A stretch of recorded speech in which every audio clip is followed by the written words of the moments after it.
खा ही जाएंगे वो। ठीक है।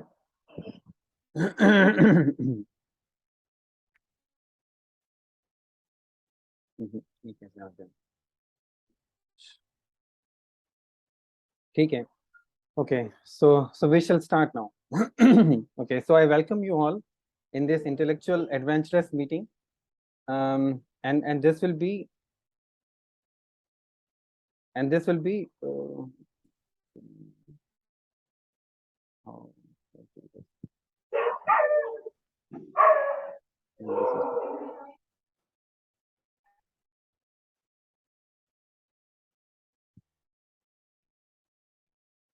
yeah, fine. This is okay. So I welcome you all in the part 3 of Atomic Habits. And today we will talk. So we have been talking about what a model that is discussed by James Clear in his book on atomic habits, and that is a 4-step model. We have already discussed the first part of it, that is Q, how to make it obvious. Now today, in part 3 of this talk, we will talk about how to make it attractive. But before that, since it's the eve of Independence Day, uh, let me wish you a very happy Independence Day. Thank you, and same to you. Thank you sir, happy independence day to you too. Okay, so so this was the original plan. So we have talked about the 4-step model, and then we have already talked about Q. So in this talk, we'll talk about craving. So in order to summarize, let me also say something about the 4-step model of habit building. So this is based upon Q. So we have seen in the last talk that how to make something obvious in order to, because if it is not in front of you, you cannot see this, you will not use it, and if you cannot use it, it will not eventually become a habit. The second part is craving, which we are going to talk about today. The third is response, which will be a part of the next talk, and the fourth is reward. So this is going to be so we'll discuss this thing today. Okay. So before going to that, let me should I stop video? This is fine. Okay. Okay. So let us first start with the study of instinct. So this is a study that is performed on two birds, herring gull, which is this, and grey-legged goose. So this is the study so this was the study about instinct. What is animal instinct, and also such kind of things also exist in humans. So I'll talk about what actually these studies were, but I mean, in order to emphasize that how important these studies were, so these have been awarded the Nobel Prize in 1979 in medicine. So these were the three persons: Nico Timbergen, Carl von Frisch, and Konrad Lorenz. These three persons, and they were awarded the 1979 Nobel Prize in medicine. So let me now talk about what actually were the studies. So let us first talk about herring gulls. So herring gulls have one characteristic aspect that adults have red dots. Can you see this red dot? So they have a red dot on their beaks. So whenever their chicks or offsprings are hungry, they would peck on the red dots of their mothers. So now these persons performed an experiment with fake beaks which were made of cardboard. So when their mothers flew in order to bring food, then they used this cardboard, and when they put red dot on it, let's say here or somewhere, so the chicks pegged as if it was their own mother. So there was no such difference, but they found something interesting as well. So and they found that if they increase the size of the dot, so it has some dot, some size, but if they increase the size of the dot, the pecking was done at a faster rate. And even more, when they saw that if you put more red dots on this fake beak, also in that case also the number of peckings would increase. So it looks as if these birds are kind of programmed to act instinctively, that as soon as you see this, do this, as soon as you see this, do this. So and the other study was done on grey lag goose. So grey lag goose, this is how this bird looks. So gray-legged goose is a ground nesting bird, which means that this bird lays eggs on the nest which are on the ground, not on the trees. Okay. So, but when the mother hatches the eggs, it has to move around in the nest. So many times the eggs will roll out of the nest and will come on the nearby grass. So as soon as this goose sees this, or the mother goose sees this, so she will just try to pull the egg back to her nest. But then they also found that even if there was some kind of billiard ball or some kind of rounded object, let's say a ball was lying around the nest, then the goose will also try to put it back in the nest. And the bigger the object, the bigger would be the response. They even found that uh, that when the goose found a volleyball near her nest, so the goose made a tremendous effort to first put the ball back to the nest and then sit on top of it in order to hatch it, because the goose was considering it to be her egg. So again, in this case, it's a kind of instinct that whenever you see some round object, you just do this. So, so the moral of the story is this. So it seems that these birds were following some kind of supernatural stimuli, that and their brains were loaded with certain rules for behavior, that whenever stimuli happens, you must respond in this manner. So I mean, the two studies can be summarized through this diagram. So here, so this is the herring gull, and this is a grey-legged goose. So whenever either of these birds would see the red dot, or the chicks rather, and this bird would see some round object. Here is the egg, the billiard ball, the volleyball, and the bulb. So they are programmed to, so this is programmed to do pecking, and this one is programmed to roll back whatever object he or she sees back to the nest. And also, the bigger the dot, or the more number of dots, the faster would be the packing, and bigger the object they see, then harder they would try. So this is the stimulus, and this is how they would respond. So similar kind of thing happens in the case of humans also. So humans are also prone to this. So we see junk food all around us. So whenever we see junk food, our reward system, the system that gives the feeling of pleasure, it is just driven into frenzy. We just get, I mean, not all of us, of course, but those of us who have that habit. So it will just drive you crazy, at least for some persons. So this is a consequence of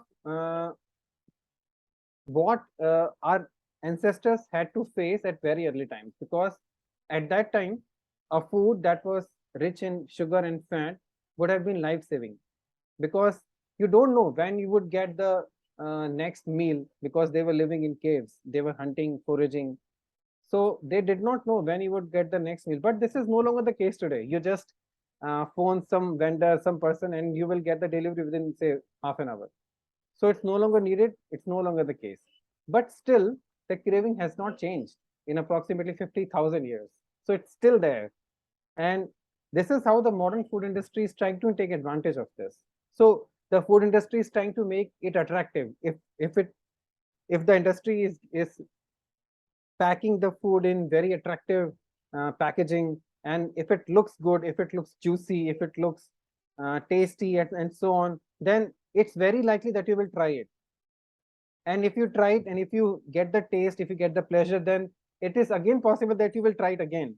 And over the time, you will get a habit of eating this junk food, for example. So they're trying to do it, or rather they're trying to make this attractive, which we are also going to discuss in today's talk. So the idea is, the more attractive the thing is, and the easily it is available, so it is more likely that it will eventually become a habit. We also discussed it in the last talk as well. So thus our goal would be to discuss ways in which habits can become irresistible, how to make habits really attractive. So of course, in this case, these are not so good habits. But then if these can be made attractive, so can be the good habits also. And this is what we will discuss in the forthcoming slides. But let us first start with what craving is and how it works. So before going to those ideas, discussing those possibilities, methods, we will first discuss what craving is. So, in this context, let's have a brief biology of dopamine. So dopamine is a kind of hormone that is related to pleasure feeling. So brain singles something and it will get what secreted. Okay. So I mean, so one aspect of it that I mean, I have made this part red because amine is a functional group. So this is NH2 group. So this is the functional group, and that's why it's an amine, because it has NH2 group attached to it. And this is I mean a benzene ring, and this is OH group, the alcohol group. So it has two OH groups in it.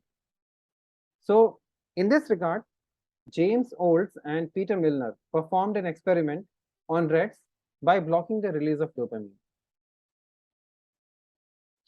So, and they found very astonishing results. So let me now tell you what they found. So results were the following. So when the release of dopamine in them was stopped, rats lost all of their will to live. So they just do not want to live at all, and they will not eat or mate. They just don't want to do anything. So they had no craving at all, and within first few days, some of them, I mean, many of them even died of thirst. So because they are not taking anything inside, because they have lost all will to live. So this was very strange. And in the follow-up studies, they also studied the effect of sugar. So sugar was given to dopamine depleted rats. So in them, dopamine was blocked. So dopamine was not secreting in them all the time. I mean, so perhaps they were conditioned that that in certain cases only dopamine would be released. So they found that they liked the sugar, but they did not want it anymore. So the craving was there, but they will not repeat that, because so whenever you give them the sugar, they will feel happy, but they don't have the desire to take more sugar of it because of the absence of dopamine in them. So we conclude that the ability of experiencing pleasure was there, but without dopamine, desire died. I mean, they did not want to have sugar, and without desire, there was no action. So same thing happens with us. If in our case some kind of action, let's say, it happens with many things. Let's say when you are able to play very difficult piece of piano, I mean piece of music on piano, or maybe you're able to solve very hard math problem, or when you're able to finish, or when you're able to discover something totally new. So this is like very common to us as researchers. So but if it's not there, I mean, you have to have some kind of pleasure in your work, otherwise you may not be able to repeat it. So thus the habits are dopamine driven feedback loops. So for example, you might take very much interest in reading books. So I mean, so there was a book by Radhanath Swami. So that was a book. So the name of the book was The Journey Home. So I really liked that book. I mean, I just wanted to finish that book in just one go. So because I was enjoying reading that book, dopamine was released, and the release of dopamine was motivating me to read more. And when I read more, even more dopamine was released. So that's how it's a feedback loop. So reading book and the release of dopamine were kind of enforcing each other, or I mean, not enforcing, but fortifying each other, I would say. So then early habit forming behaviors are associated with the higher levels of dopamine. So maybe in your childhood, so you may found some behaviors which are extremely pleasurable for you. Let's say book reading, or maybe doing chemistry experiments, let's say. But if you had found a taste in your very early childhood, it's very likely that you will continue with those behaviors when you grow up, because you had that experience of feeling pleasure while doing those things. So it is also true with the with taking drugs, for example, junk food, playing video games, social media. I mean, I also had a very bad habit of playing video games at one point of time, but I'm recovering a lot. I've really recovered a lot now.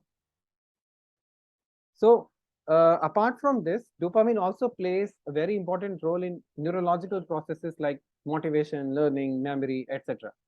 So one very important research says, I mean, I have not given the citation here. If you are interested, you can have a look at that book. So citation is given in that book. So dopamine is released not only when you experience pleasure.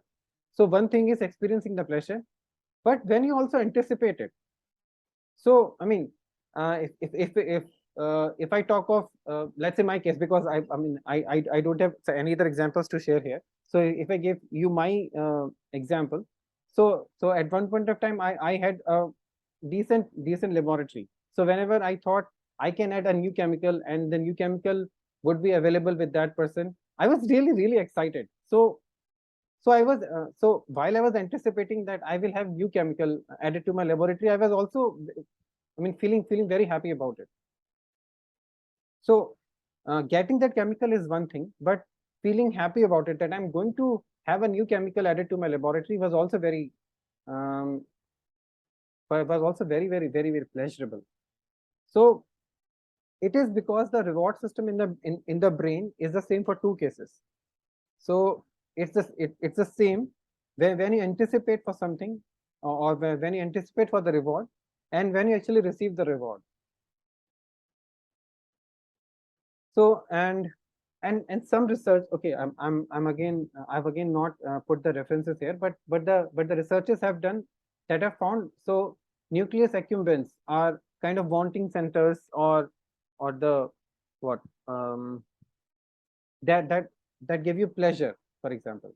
So 100% of nucleus accumbens are activated during wanting. When you are anticipating that something is going to happen, or let's say you are embarking on a very hard mathematical problem or physics problem, which others say is very hard, but let's say, okay, I'm going to try that out anyway. Let them say whether it is hard or not. So that will also kind of give you a lot of pleasure, a lot of happiness. But it is found that only 10% of it is activated during liking. When you are let's say you anticipated an institute medal in your institute. So that's one thing. When you are anticipating the institute medal, then this condition is there. But when you actually got that medal, then, well, okay, it's not that much. So it's more active while when you're anticipating the reward. So the moral is that this desire of engine, oh sorry, engine of desire will drive the behavior. So if you have desire, it will accordingly shape your behavior. So and to have desires, we have to make our habits attractive. If you somehow make something attractive, then you will have desire, and desire will drive your behavior. Okay, so having talked all about these things, so let me now give I mean, we will talk about two very important things, or aspects, or ideas, or whatever you call them, that will make habit attractive. So first is temptation building. So before getting into that, let me first give an example. So there was a person called Ronan Byrne. So Ronan Byrne was an electrical engineering student in Ireland, Dublin, who liked, I mean, as most of us do, liked Netflix a lot. But he also knew that he should exercise more often, that he should also exercise more. So what he did, he came up with a very brilliant idea. So this is what he did. So he wrote a computer program that would allow Netflix to play if only he's cycling at a particular speed. So the program works in such a way, for example, if the speed of the cycling you are doing is less than 30 km per hour, the Netflix movie will be stopped. So you have to continuously ride your bike at 30 kilometers per hour, then only it will just keep playing. So this is how. So the thing is, you have linked something you want to do with something you need to do. So in this case, the person wanted to be healthy, to do exercise more. Oh, sorry, I'm sorry. He needed to do exercises more to be healthy, but he wanted to watch Netflix. So, but he linked them together. So, and that's how he's doing both things together.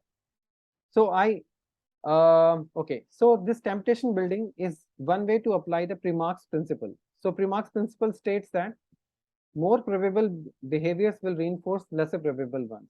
So, I mean, there are many there are very little number of persons who would like to exercise on a regular basis because it's hell a lot of work. So they would try to somehow avoid it. But watching Netflix is no big deal. You can just sit for hours and hours and just keep watching it. So then, because you're linking two behaviors together, so that's how it works.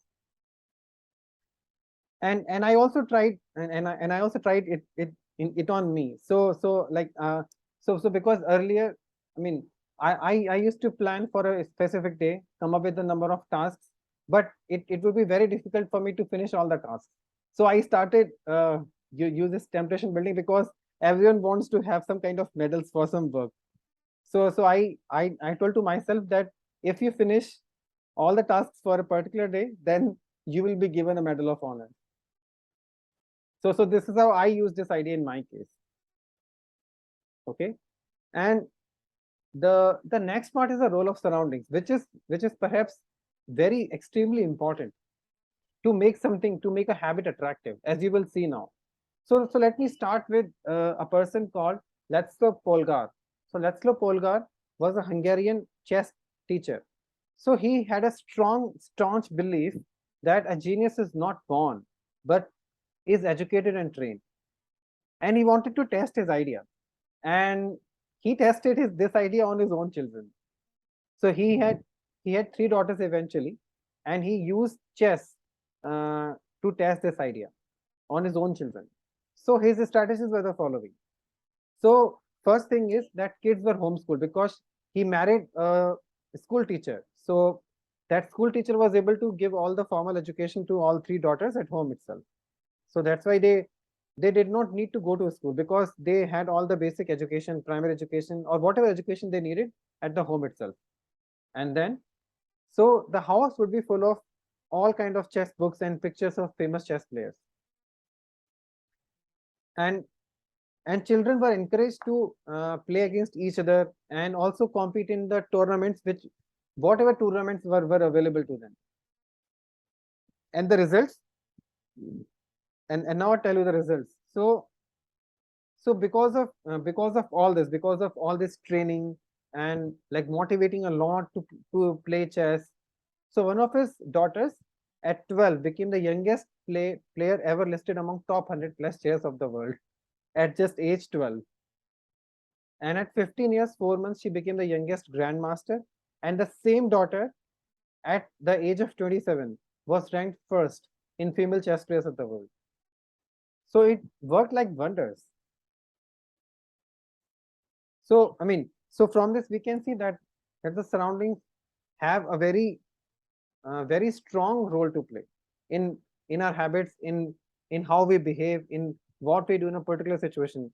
So for example, the way we argue, or the way we behave in school is very much dependent of what we have learned at our home. So at least, I mean, so at least in my home, uh, I was always encouraged questions. So questions were always encouraged. I mean, although my parents did not know about the questions I was asking, the answers to the questions, but they never discouraged me asking questions. So I can always ask questions to them. So surroundings have a very strong role to play in the person you will become eventually. Okay, but by the looks of it, it may seem that maybe the kids were tortured, or they were forcefully doing something which they really did not want it. But that's not really true. So when one of his daughters were interviewed, and about like how does she feel at home, that um, about the chess, about the training they are getting at home.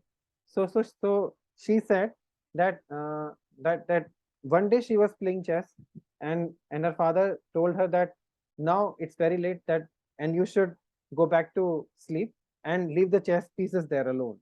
But but then she said, fathers, I mean, daddy, these pieces will not are not leaving me, are not leaving me alone. So these kids were really enjoying what they were doing. It's not that they were forcefully doing it.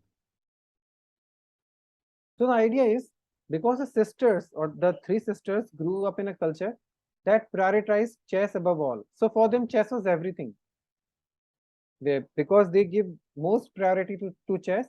So, I mean, having obsession with chess was just very normal. So it's very probable that that if you are born in a doctor family, so in a family where all of the persons are doctors, so it's very probable that you will also become a doctor eventually. And if you and if you have mathematicians or physicists or economists in your family, I mean, lot of them, then it's very probable that you will become either of these, a mathematician or a physicist or whatever, or economist. So and Rahul bhai, yeah, please. can you hear me? Yeah, I can hear you. Okay. So along this line, whatever you said, that we all used to think, and more or less that is correct. But I'm just asking this for the sake of my curiosity. Mhm. Why the Bernoulli chain could not sustain till today? I said it's probable. I mean, okay, you are correct. Johann Bernoulli, Jacob Bernoulli, and I don't know how many Bernoullis were there. Even the Curie chain could not sustain, because in their family they had, I mean, Marie Curie was a Nobel laureate, Pierre Curie was a Nobel laureate, Irene Curie was a Nobel laureate, and her husband was also a Nobel laureate. Sorry, your sound is not clear to me. Gyanti, your sound is not clear to me. Your internet, Johannes Bernoulli. your internet connection is not good. Yeah, yeah, Yeah, now it's because better. I have some. Now it's Okay. better. Hello. Yeah. Now it's better. Now it's better. Yeah, please go ahead. Okay. Yeah, yeah. So a time was there when almost every member of the family were really eminent in their corresponding field, like Yeah. Bernoulli in mathematics and Curie in chemistry I'm not able to hear the sound again. and physics. Let's say. His net connection Hello. is very Hello. poor, I think. Yeah. Yeah, Your yeah. net connection is really poor. Yes, yes. So sometime it is continuous, sometime it is not there totally. Okay. So please bear with me. But yes, so okay, to initiate the thing, as you said, you have to begin all those things from home, or you have to create the environment as their father did, that Mm-hmm. Laszlo Polgar. Mm-hmm. But these family have already established the environment, and they probably have learned the skill how to make a normal person genius, the Mm-hmm. so-called by education and training. Mm-hmm. But why all of a sudden they could not continue the thing? Is it related to genetics, or the environment effect subsequently perished, or fades faded away, or what happened? Actually, in my opinion, so this is one possibility, that if you have surroundings that you have, I mean, so let's say you have a surroundings in which chess is prioritized. So it's very probable that you will become a chess player. It's not always true that you will always become a chess player. So I mean, you have a lot of counterexamples in this regard. So if I remember it correctly, Gauss's father, Carl Friedrich Okay, Gauss's father, was uh, just used to give wages to the laborers, and right. and and his mother. But then they ensured, but at least they ensured this much, or at least his mother ensured that Gauss gets the best possible education. So although they were not that educated, but then they, at least his mother ensured that Gauss gets the best possible education. So it's always helpful to have the surroundings, have this kind of surroundings, but it's not sure that you will eventually pick up all those traits. It No, can never be guaranteed. It can never be guaranteed. yes, yes, that I agree. It's correct only. But what I just wanted to know, if you have any explanation of all that. Once a person have already reached the ultimate level of any field, he or she knows the skill much more as compared to the normal guy who are competing in the same field. Is it not? Okay. So, as far as the mathematics is concerned, the Bernoulli family would be knowing much better as compared to other normal family, from where a student or a boy or girl is dreaming of to become a mathematician in the future. Okay. Because their parent or family member do not have that skill, at least, even though they would have some exposure to the surrounding, they could ask some mathematician, but they do not have a feel for it, how it would be like to be a mathematician of a high standard. But as far as the Bernoulli family is concerned, they knew every bit of it. They know how to separate the garbage from the diamond and all that. But having all that experience, and we are discussing mostly two generation of mathematicians, the two generations, Jacob Johannes and their corresponding their father Bernoulli. So that means why none of their grandson or daughter could not pursue the way they did. So is it because they simply could not concentrate more? Okay, you do whatever you like. Something like that would have come into picture. Yeah, in my opinion, this can be one possibility, but then you have to have that kind of pleasure. So perhaps if you don't feel pleasure in very early age, you don't feel the taste of, for example, solving problems. So let's say you get the joy or the pleasure of solving problems at a very early age, then it's very probable that you will continue with that. Okay. So but if you do not get it at a very early age, then it is, I mean, it's not that you will not do it, but it's very unlikely. Although you may have a lot of persons who know that stuff very well, abundantly. Okay. Okay. So okay, maybe say a region could be I anything. mean, there can be there can be many reasons. Okay. Yeah. So these are some of the reasons, but the idea is it helps a lot. So I mean, it's not that a strong claim. So the only claim is it really helps a lot to make those kind of habits. You may not But have them eventually. One can say it just enhances the probability, Yeah, exactly. and sometimes create the possibility also. Yeah, exactly. Okay. On spot. Okay. So this is what I meant. Yeah. Okay.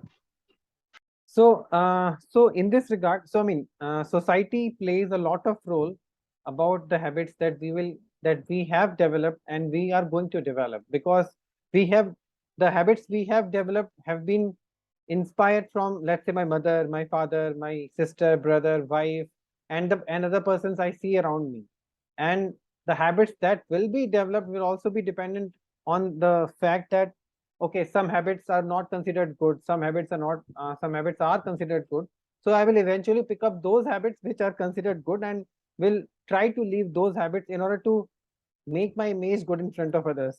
I will try to leave bad habits. So I mean, this is very common. This is very common human behavior. Okay, so according to Charles Darwin, those who learned to collaborate and improvise most effectively have prevailed, but others who could not do it kind of perished. I mean, at least one example that I can see in this context is we have very large collaborations in my field. Let's say LEGO collaboration and Meerkat collaboration, HYREX collaboration, SK collaboration, WMAP, Planck, and God knows how many are there. So and of course, and at CERN, CMS collaboration, for example. So there are so many collaborations. One advantage is that because a lot of persons are working on the same paper, so you will have publications on a regular basis. So it's something like that. If you are part of, let's say, CMS collaboration, you may have 12 papers every year because you're part of such a large collaboration, and it may help you in your further jobs eventually. But if you are that kind of person who finds it difficult to work in those kind of conditions, because you may have taste of your own, and you should have your own taste. So but then in that case, it's kind of difficult. I would say it's not impossible, but then it's a bit difficult as compared to the case when you have a very large collaboration to work with. Because, like, so let's say you may have that desire, or it's also the human desire to belong to something. So a human desire can be, I want to be a part of CMS collaboration, I want to be a part of Planck collaboration, WMAP collaboration, here HIRAX, LOFAR collaboration, for example. So we imitate behaviors which are handed down by people surrounding us. For example, I learn a lot or inspire. I get inspiration from my mother. I get inspiration from my father. I get inspiration from Gyanti. I get inspiration from Nikhil, etc., etc. So, and also, so in that case, a French philosopher, Michel de Montaigne, commented that the customs and practices of life in society sweep us along. So, I mean, a very, very good example of this, I would show in the next slide, that, okay, in some cases, it may be useful, but in some other cases, it may actually work in a negative manner. So, I mean, just to give an example, let's say if you're part of a group which have very strong faith on Newton's equations, so no matter what happens, you're not going to leave Newton's equations. You will say you can always modify Newton's equations by putting some potentials in order to explain whatever observations are there. So it will be very difficult for you to, I mean, at least because you're a part of that group also, and you will also be, it will be very difficult for you to get out of that dogma, because Newton's equations are valid in weak gravity regime. They are not universal. So we imitate the habits of three groups in particular. So one is the closed one, as I just said, from my sister, brother, mother, father, Kyanti, Nikhil, my wife, etc., etc. And the other one is crowd. You see a lot of persons, what they're doing. Okay, so maybe that is correct. Let me also do that. And the powerful person. So let me now give some details or talk in brief about these different groups. So from the closed ones, so the closer we feel to someone, it is more likely that we would imitate some of their habits. And the researchers, I mean, I have again forgot to put a citation here. So the researchers have found that the chances of a person becoming obese increase by 57% if he or she has a friend who became obese, who just became obese some time ago. But this works other way around also. So, for example, if you let's say you have a very good friend, best friends of yours at a very early age who had very high IQ, then it's very probable that you will also have higher IQ in your future. So this gives us one idea, or one way is that the most effective things to build better habits is to join a culture. You want to develop some habit, you join that culture where desired behavior is normal behavior. So it may be true that okay, so for example, let us consider the case of intellectual adventurous group. So here asking questions is very normal. I mean, it's not that that I am a physicist, so I cannot ask questions about biology. I cannot ask questions about economics. No, it's not like that. I can be curious about anything. I can ask as many questions as I want. So in our group, this is a very, very normal behavior. The asking questions is actually encouraged. You can ask as many questions as you want. So that's why we are a part of this intellectual adventurous group. So and it is the friendship and community that embed new identity. So so maybe we can identify ourselves as adventurous. So So we have not named the group like physicists or mathematicians or economists, etc. We are intellectual adventurers because we are trying to learn as much as possible in as many different fields as possible. And of course, we have to be, and we will at least try to be the best in our fields, but then we at least have to have some knowledge from other fields as well, because eventually that knowledge will be helpful in learning from our fields as well. So the next is from the many. We learn from the many also. So I mean, the obvious example is in this regard would be that you see what kind of what it is called as some stars or people's opinion. So let's say you want to buy a product on Amazon. So you will see what kind of opinions other persons have about that product. So and mostly it's a very good strategy, in fact, because numbers have strength in them. So it's not, so if 10,000 or maybe 1 million persons are saying something, so it is very probable that is the that's correct, but it's not always true, as I will show an example now. So when we are not sure how to act in certain situations which we have not faced before, it's very natural to look to our group, like how is that person, what is that person doing, what is that person doing if we had faced that problem. So what everyone else is doing is kind of I mean, so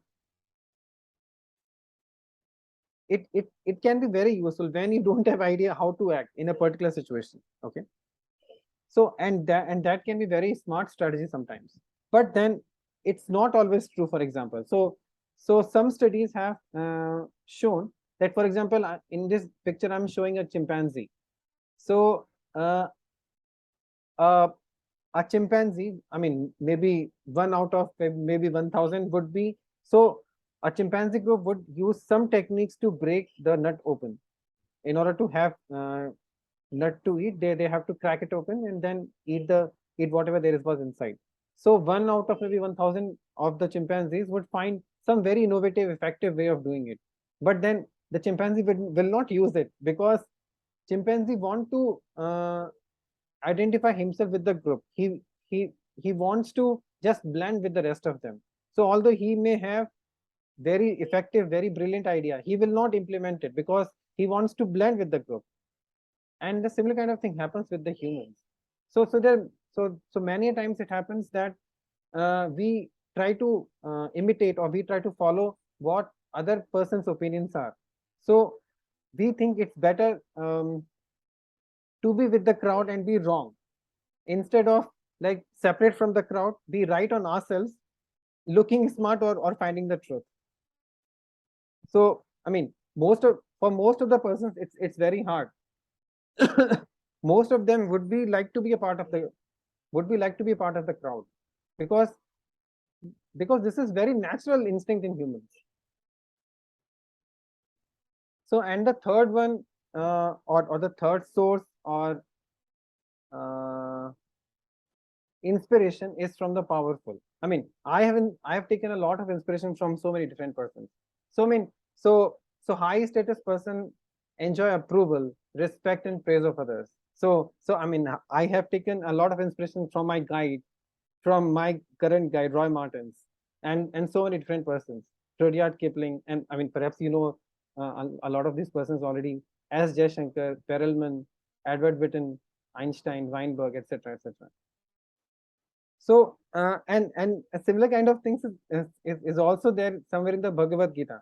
So that verse 21 of chapter 3 of the Bhagavad Gita says that whatever action a great man performs, common men follow, and whatever standards is set by exemplary acts, all the world pursues.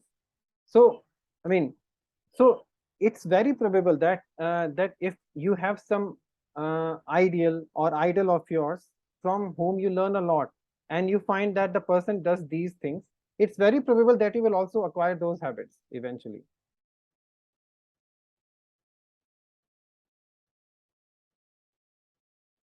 Oh.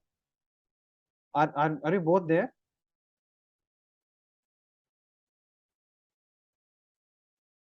Kyanti?